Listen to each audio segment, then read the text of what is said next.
Tuloy po ang talakayan natin, gawin po nating masaya, bagamat may mga pumanaw po tayong mga mahal sa buhay, alamin po natin kung papaano ba natin sila mapapangalagaan doon sa tinatawag nating last few days nila na makakapiling tayo. Ang tawag po natin ngayon sa ating talakayan ay end of life management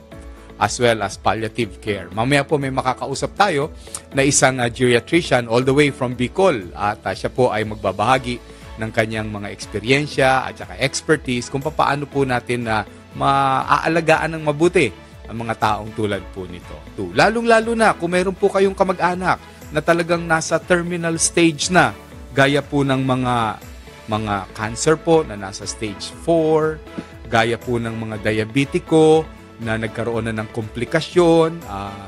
kumalat na po sa buong katawan niya ang mga impeksyon,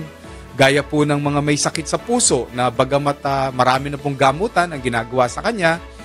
talagang barado na talaga yung mga ugat niya at sinasabing nahihirapan ng huminga.